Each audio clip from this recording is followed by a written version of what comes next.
Quiero tocar con un tema y para serles sincero, a algunos les va a encantar este tema, a muchos a lo mejor no, y a lo mejor me apedrean después del servicio, ¿verdad? Pero se trata de armar un mejor puente entre la generación joven y la generación que, ¿cómo lo puedo decir? No está tan joven, ¿verdad? Y creo, y los adultos, los maduros, los sabios, Creo que hay un puente que a veces puede ser mejor comunicación, mejor relación entre los dos grupos. Y hoy vamos a explorar algunas cosas. Hoy iniciamos una serie, estoy tan emocionado de esta serie. Espero que usted no se pierda ninguno de los mensajes.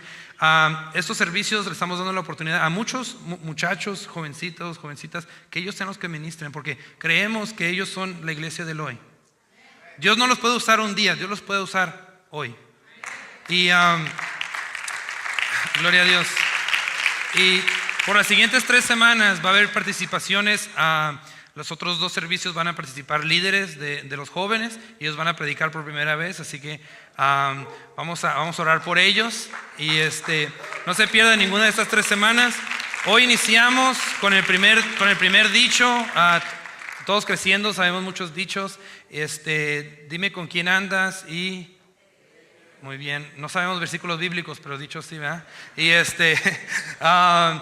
muchos dichos populares. Hoy vamos a explorar uno, en mi persona yo lo escuché mucho, y es: tal el palo, está la astilla. Tal el palo, está la astilla. Y vamos a explorar eso un poquito. Vamos a orar, ¿qué le parece?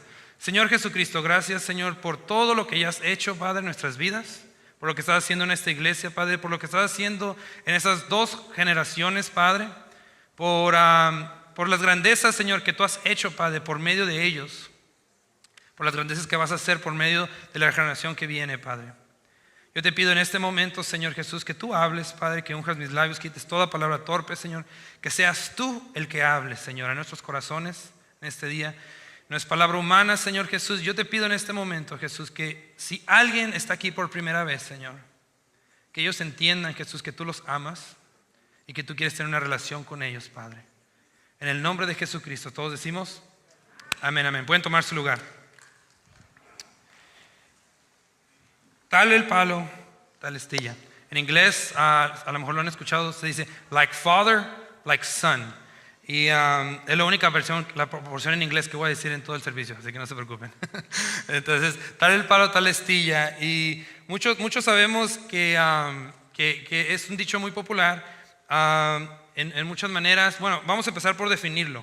Eso es lo que significa este dicho, se podría decir. La definición es: las personas imitan o adquieren las características de la personalidad de sus padres o del entorno en el que se rodean en su juventud. Eso es la definición de este dicho.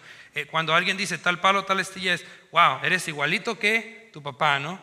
Y por la mayoría siempre tiene una connotación media negativa, como cuando lo dicen: no, pues ya miraste al papá, o ya miraste a la mamá, o ya miraste a la abuela.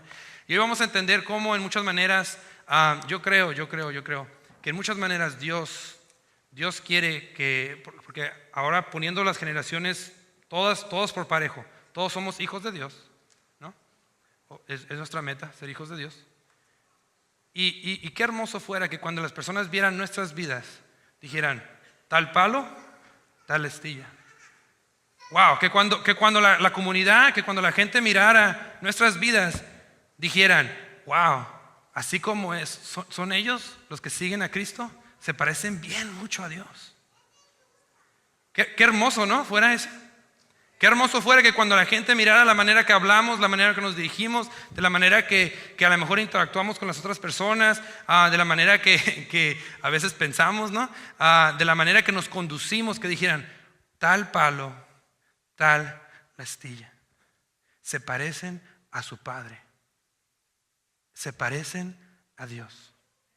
Ahora, vamos a explorar esto en unos momentos, pero ustedes saben, este dicho tiene mucha verdad, en muchas razones. Yo creciendo, yo me acuerdo cuando eres niño y te estás desarrollando, tus papás son como tus héroes. No nomás son tus papás, sino son tus héroes. Lo que ellos dicen, eso es. Yo me acuerdo creciendo, yo le decía a mi mamá: mamá, ¿por qué es el cielo azul? Y ella me decía: porque no es rojo. Y yo decía: wow, tiene mucho sentido. Y todo le creía, porque era mi mamá, era mi héroe. Y luego me acuerdo que siempre que comía, siempre me decía, no te estires porque te hace daño. Y recuerdo que un día mientras yo crecía, yo le decía, mamá, pero ¿qué es lo que me hace daño? Empezó esa curiosidad en mí, pero ¿qué es lo que me hace daño? Porque nomás me decía, te va a hacer daño. Y un día, con todo el orgullo de mi corazón, mamá, ¿qué me va a hacer daño? Y me dice, te va a hacer daño, ya te dije. Y le digo, no, pero ¿qué parte de mi cuerpo? ¿Cómo me voy a dañar? Ya te dije que te va a hacer daño. Y de ahí no la sacaba hasta que por fin me dice, ¿te quieres morir? Ok, no, entonces no me estiro. Pero creciendo de adolescentes o de niños, o sea, nuestros papás son lo máximo. Yo me acuerdo una vez, mi papá se estaba rasurando y es una de las memorias más claras que tengo. Y estaba yo enfadando a mi papá y llega ese punto donde los adultos simplemente te contestan nomás porque quieren que lo dejes en paz. Y le digo, papá, ¿verdad que tú corres más recio que un carro? Y me decía, claro, sí. Y yo decía, wow, mi papá corre más rápido que un carro.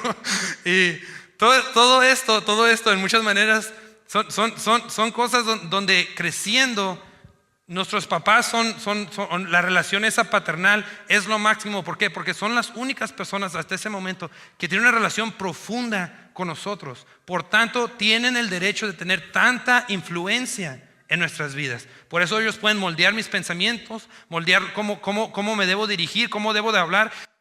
Yo creciendo por mucho tiempo, ya de adulto me di cuenta que no todos hablaban como hablaban en mi casa. Y no lo digo en un mal sentido, pero por ejemplo, yo me di cuenta que no todos usan la palabra plebes, amos pues, sonsos. Esta es de mi papá porque es de Tijuana, está bien perrón. Cuando pregunta cómo estás, ¿qué onda? Y esa es mi favorita. Yo crecí que todos los papás se decían lo siguiente, ¿no? Pero mis papás no se dicen amor, cariño, gordo, flaca. No se dicen las palabras de cariño en las cuales ellos se refieren es morro y morra. Y yo pensé que esto era normal hasta que me di cuenta que las demás personas les dicen cosas como cariñosas, ¿no? pero en mi entorno, cuando yo crecí, estas son las palabras, este fue mi vocabulario, esto fue lo que a mí se me enseñó. Y dice el dicho, tal palo, tal astilla. Hay características, hay personalidades, hay cosas en mi vida que son reflejo 100% de lo que ven en mis padres. Y estoy seguro que como es real para mí, es real para usted. Y tal vez ustedes no hablan igualito que sus papás, pero tal vez les gusta el mismo deporte, les gusta la misma comida, les gusta la misma música. Hay tantas cosas que tenemos en común con nuestros padres. ¿Por qué? Porque ellos fueron las personas, fue la relación más profunda, la relación más extensa y más grande en nuestra adolescencia, cuando nos estamos desarrollando, que por lo tanto, porque tiene una relación tan profunda en nuestras vidas, ellos tienen la influencia en nuestras vidas. Entonces, ese es el pensamiento clave para todo el sermón, y es que la relación se convierte en influencia. La relación se convierte en influencia. Y no hay otra manera de ver estas cosas.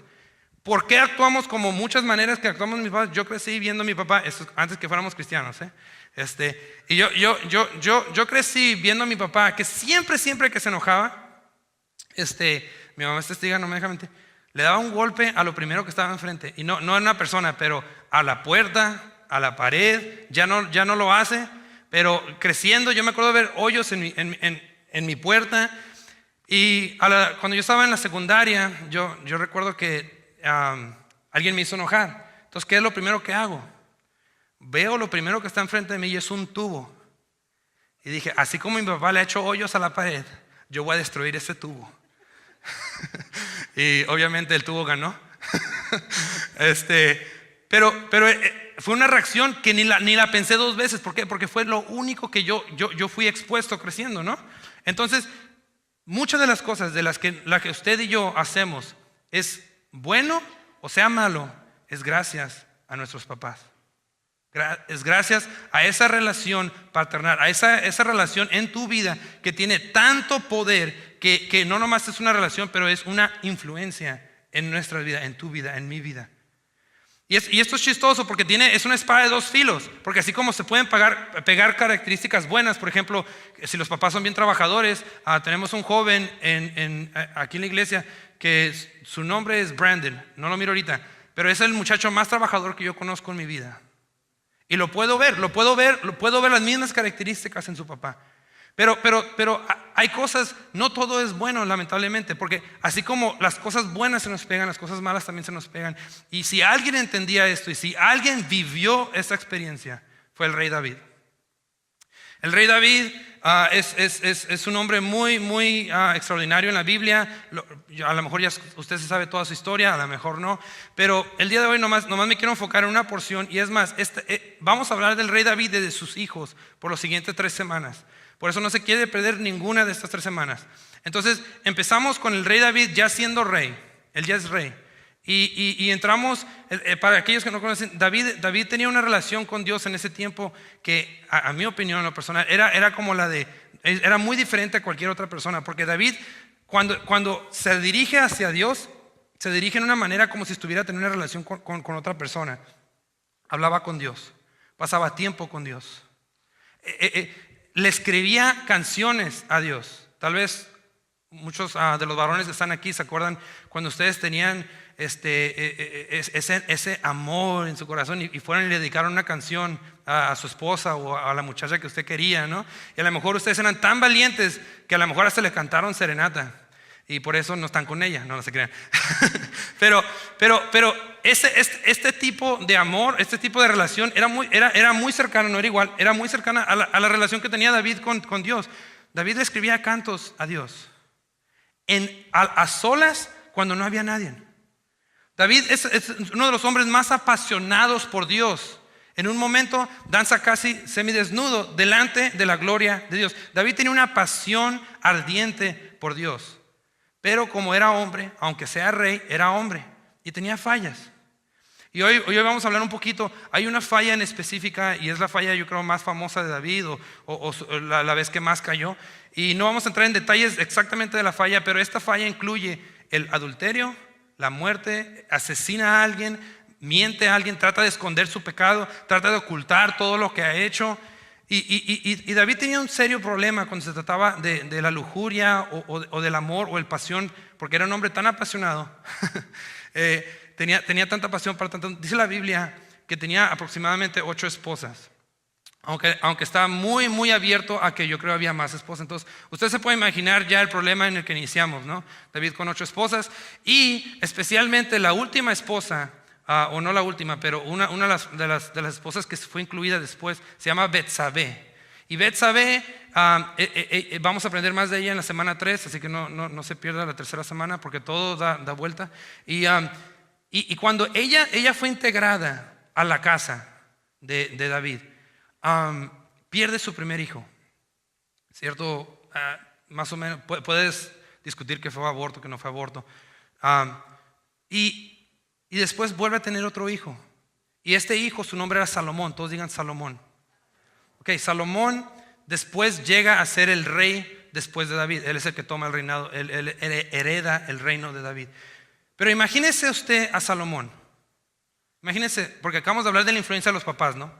Imagínese usted a Salomón yendo con su mamá, tomándole el brazo a su mamá y: mamá, ¿cómo se conocieron tú y papá? Y Betsabé: ay, mi hijo, fíjate que fue una historia tan romántica. Mira, tu papá asesinó, mató, hizo tantas barbaridades por mí. Es más, ¿quieres saber lo que estaba pensando David después de conocerme? Él escribió algo que se llama un salmo. En este momento lo vamos a leer. Salmo 51. Dice así: después del error que hizo David, después de conocer a Betsabé, eso es lo que él escribe.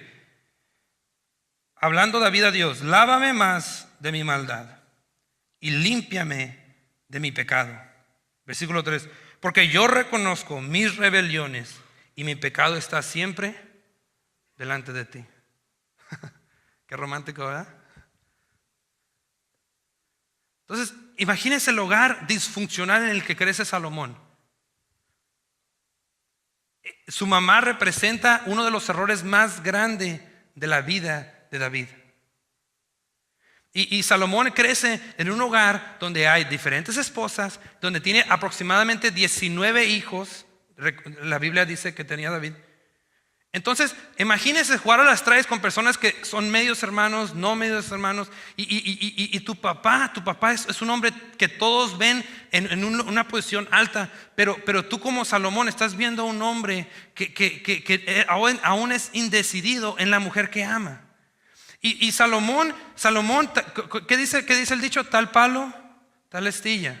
¿Por qué? Porque la relación es igual a influencia. Por lo tanto, el problema de David se convierte en el problema de Salomón. Lo voy a repetir una vez más.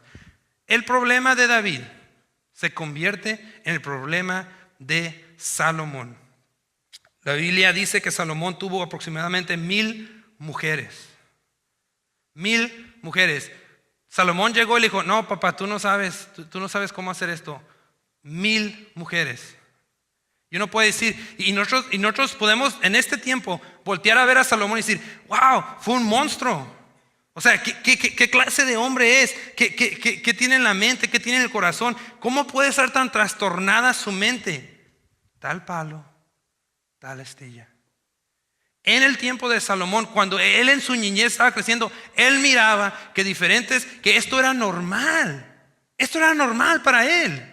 No más que él lo extendió, ¿no? Muchas veces más. Pero para él era normal el no tener simplemente una esposa.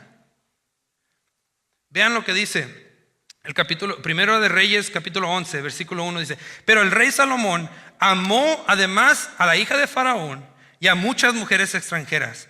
Brincarnos al versículo 2. Gentes de las cuales Jehová había dicho a los hijos de Israel: no os llegaráis a ella, ni ellas se llegarán a vosotros, porque ciertamente harán inclinar vuestros corazones tras sus dioses. A esta pues se juntó Salomón con amor, y tuvo 700 mujeres reinas y 300 concubinas, y sus mujeres desviaron su corazón. Tal palo, tal astilla. El problema de David se convirtió en el problema de Salomón. Porque para él esto era normal. Para él no era nada extraño. Tal palo, tal astilla. La relación, cuidado, la relación es igual a influencia. La relación es igual a influencia.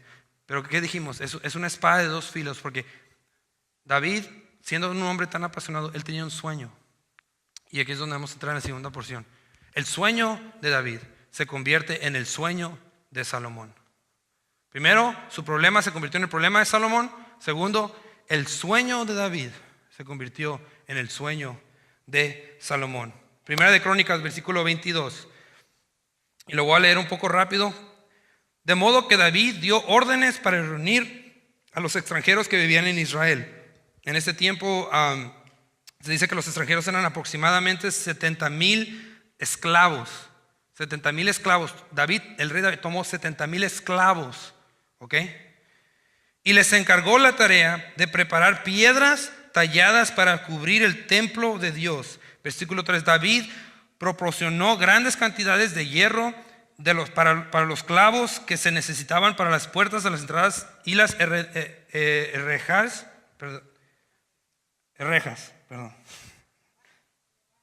Herrajes. Ya ven, por eso yo necesito a ustedes.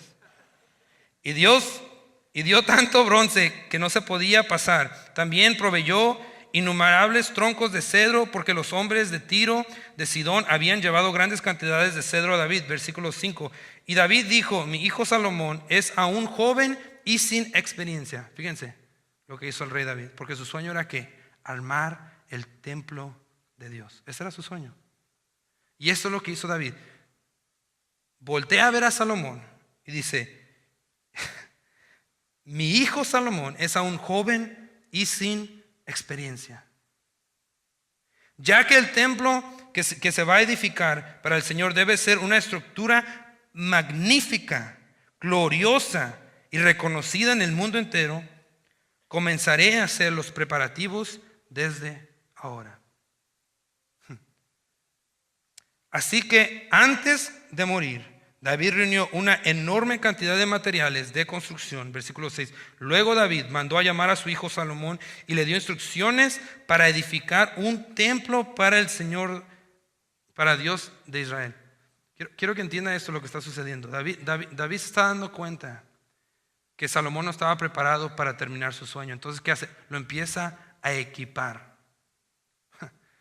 Y no nomás le tira todo el proyecto encima, sino que hace todos los preparativos.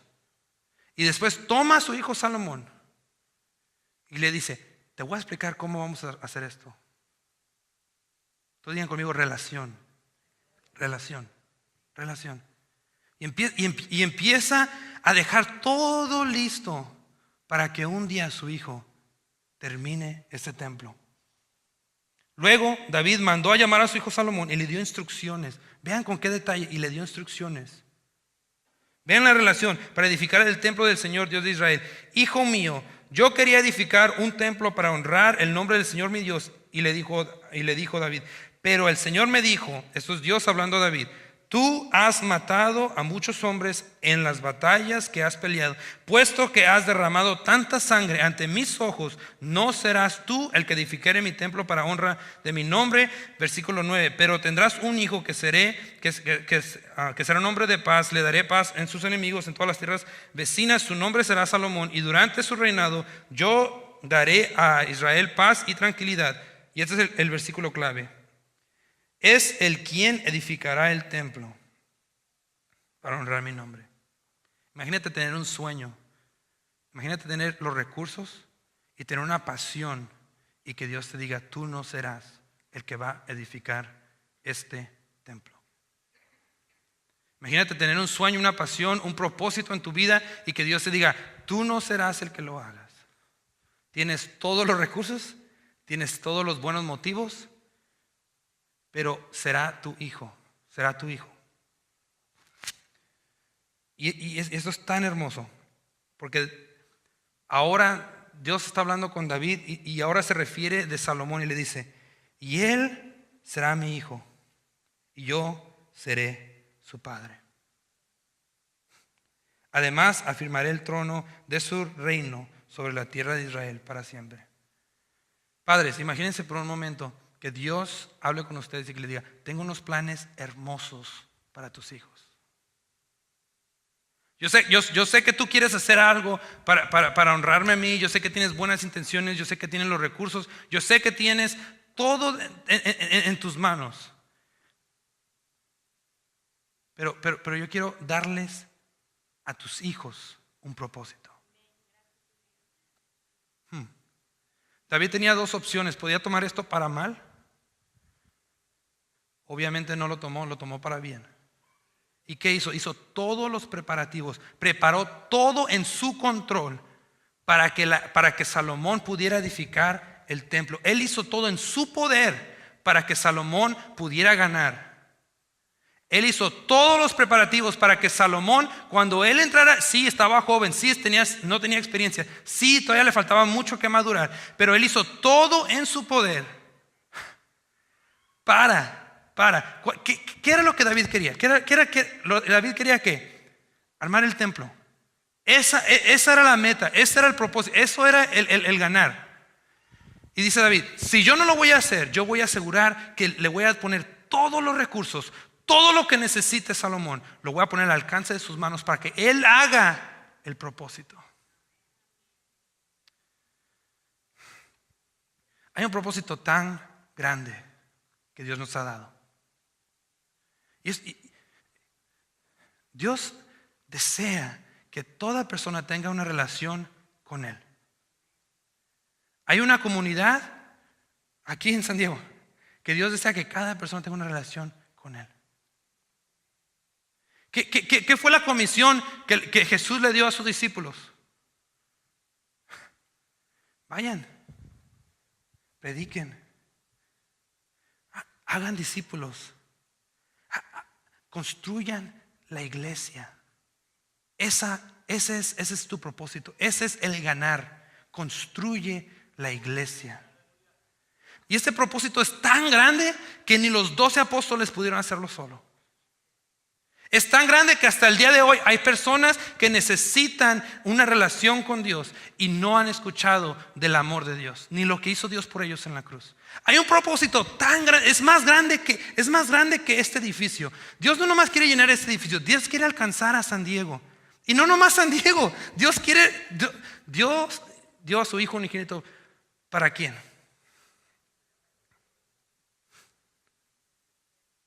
Para todos. Para todos. Hay un propósito, hay una meta, hay un ganar tan grande que es más grande que usted y es más grande que yo. Hay un propósito tan grande que nosotros mismos no lo podemos hacer solos. Ahora, David entendió esto. Y con David, comparando la visión que Dios y el propósito que Dios tiene para nosotros, comparado al propósito que tenía David en ese tiempo de armar un edificio, un templo, hicieron el templo muy especial. Pero últimamente, el propósito más grande es que Dios quiere tener una relación con la humanidad. Y ha escogido a personas como usted y como yo, llamados su iglesia, para que llevemos el mensaje. ¿Ok? Tenemos un propósito tan inmenso comparado al propósito que tenía David. ¿Y sabe qué hizo David? David entendió que este propósito era más grande que él. Y él dijo, yo voy a hacer todo lo posible para equipar a la siguiente generación para cumplir este propósito. Y ahora yo hago esta pregunta y me la estoy preguntando yo mismo. ¿Estamos haciendo todo lo posible? Estamos haciendo todo lo posible para que la siguiente generación pueda ganar. ¿Cómo estás preparando tú? ¿Tú cómo estás preparando la siguiente generación para ganar? ¿Cómo estás preparando la siguiente generación para ganar? ¿Cómo estás preparando la siguiente generación para llegar a este propósito que es más grande que tú? Perdón que use la palabra tan directa. Y que yo. Es más grande que Canelo, es más grande que el lugar de encuentro, aunque es más grande, este propósito es tan grande que nosotros solos no lo podemos abarcar.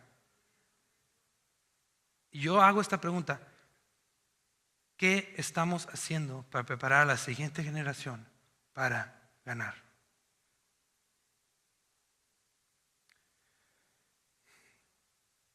Dice 1 Reyes capítulo 9, versículo 1.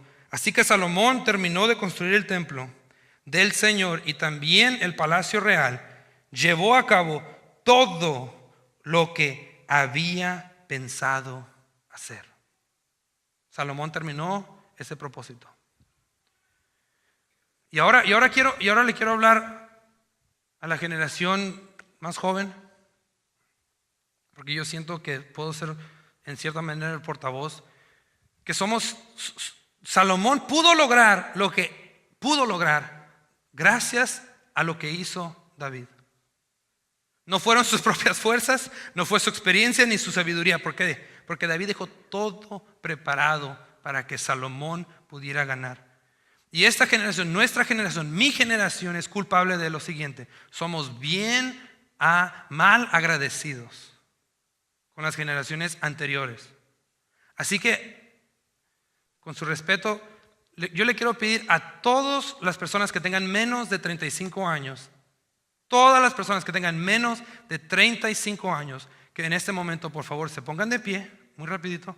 Todas las personas que tengan menos de 35 años. Y vamos a darle un aplauso a todas las personas que gracias a ellos estamos aquí. Gracias a esas personas por hacer el sacrificio que han hecho.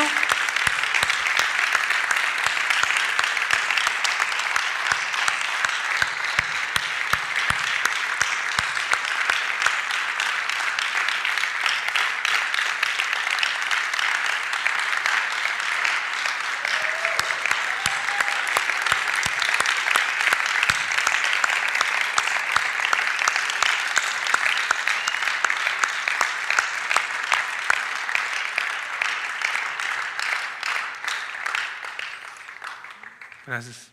Y en un momento, y yo sé que no es mucho, pero yo reconozco que mi generación es una generación que es dura para agradecer todo lo que ustedes han hecho.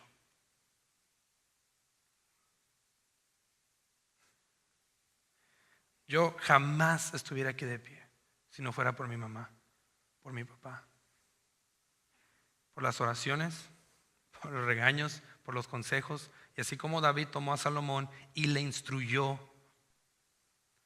que así me tomaron a mí y me corrigieron. Nadie estuviéramos aquí si no fuera por la generación anterior que puso la fundación para esto.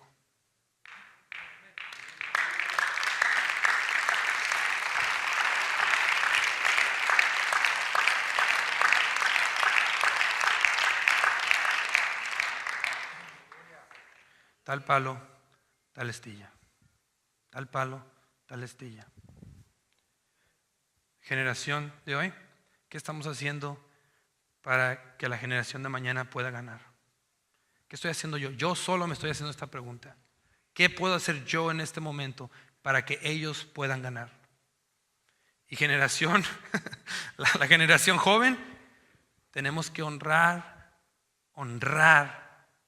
todo lo que han hecho. Estamos honrando a la generación antes de nosotros. Estamos honrando a la generación antes de nosotros. Tal palo, tal astilla. Relación es igual a ¿qué? Influencia. El problema de David se convirtió en el problema de Salomón. El sueño de David se convirtió en el sueño de Salomón. Y Salomón pudo lograr el propósito gracias a que su papá dejó todo preparado, todo en línea para él. El amor está aquí. ¿Y de qué se trata todo esto? ¿Y eso cómo se aplica a mi vida?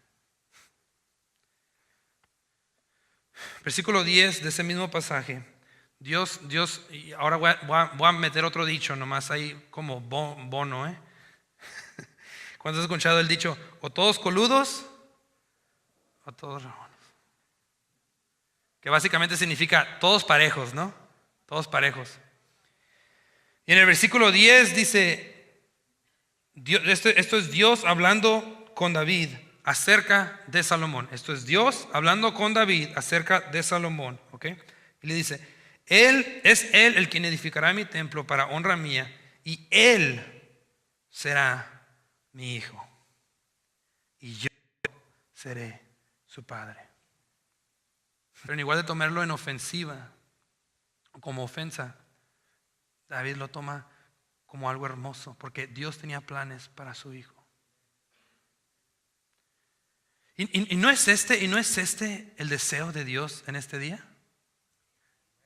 No importa si tienes 90 años o si tienes 10 años. Dios quiere ser tu padre. Y quiere que tú seas su hijo. No importando en qué generación vivas. No importa si escuchaste música usando viniles o usando iPads. No importa. Ahora sí no importa. O todos coludos. Todos parejos. Dios quiere tener una relación contigo.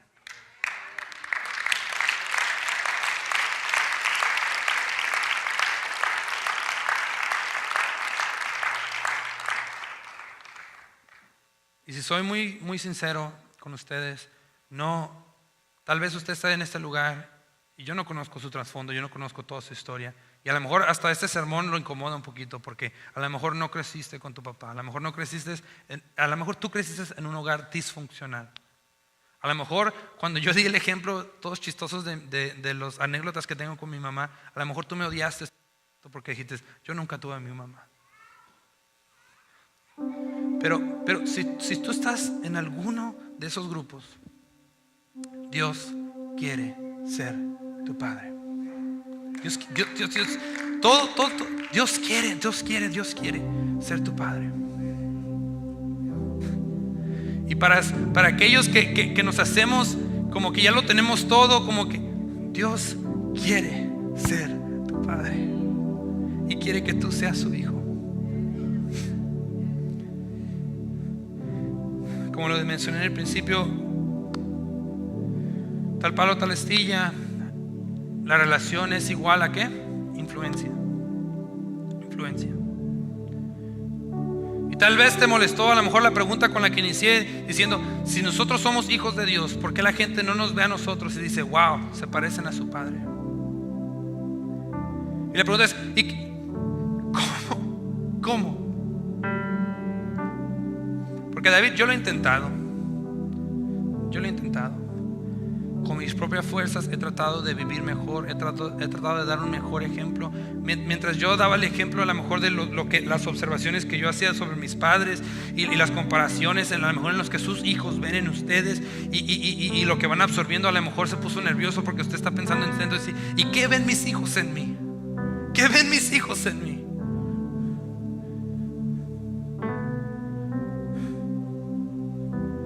Si te quieres parecer más a tu papá, si tú quieres ser más como Dios, relaciones, influencia. Relaciones, influencia. Tienes que tener una relación con Él para parecerte a Él. Tienes que tener una relación con Dios para parecerte a Dios. Tienes que pasar tiempo con Él para saber lo que Él ama, para que tú puedas amar las cosas que Él ama. Y para que puedas, tienes que pasar tiempo con Dios. Tienes que tener relación con Dios para que Él influya tu vida. A pensar como Él, al mirar las cosas como Él, a que tu corazón se quiebre por las cosas que rompen su corazón. Tal palo, tal astilla. Relación es igual a influencia. ¿Tú quieres parecerte más a Dios? ¿Quieres ser más como tu Padre? Pasa tiempo con Él. Relación es influencia. Relaciones, influencia. Relaciones, influencia. Relaciones, influencia.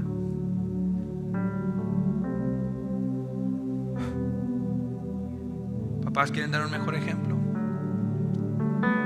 ¿Qué mejor ejemplo dar sino el de Él? Siguiente generación, queremos construir el templo, queremos edificar esa iglesia, queremos alcanzar a nuestra comunidad. Relación es influencia. Todo empieza con Dios. Todo.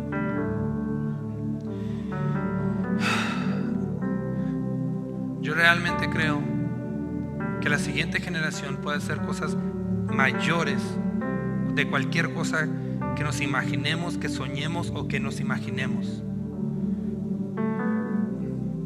Yo creo que ellos fácilmente pueden pasar todo lo que nosotros hemos hecho. Que si no alcanzamos San Diego nosotros, que ellos pueden alcanzar aún más. Que si este santuario no se llene en nuestro tiempo, que ellos van a tener que hacer diferentes servicios. Yo creo todas esas cosas. Yo creo que ellos son la generación.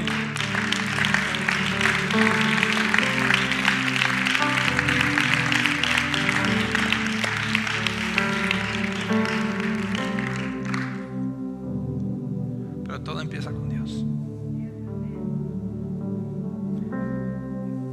Y empieza entendiendo, que todos entendamos que esto es mayor que nosotros. Es mucho más grande que yo. Es mucho más grande que yo. Así que los dejo de molestar tanto. Y yo te quiero decir, siguiente generación, honremos a la generación antes de nosotros, porque sin ellos nunca estuviéramos aquí. Generación de sabios, de personas maduras. ¿Qué estamos haciendo para preparar que la siguiente generación gane? En maneras prácticas, yo le quiero decir cosas que yo estoy haciendo. Yo voy a decir una. Mi sueño siempre fue predicar. Y aproximadamente con los jóvenes tenemos aproximadamente de 10 a 12 servicios cada mes. Y mientras yo obtuviera la oportunidad de predicar 10 o 12 veces al mes, a veces predico una. Porque yo entiendo que yo tengo que hacer mi parte en preparar a la siguiente generación para que ellos tengan las oportunidades, para que ellos sean los que empiecen a ministrar ahorita de la edad que Dios Dios puede usarlos ahorita.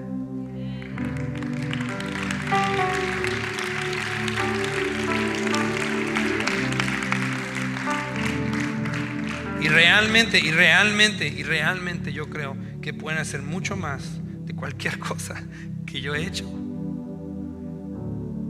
Y mi trabajo es asegurarme que ellos ganen, asegurarme que este propósito se cumpla. ¿Qué estás haciendo tú? ¿Qué estás haciendo tú para asegurarte que ellos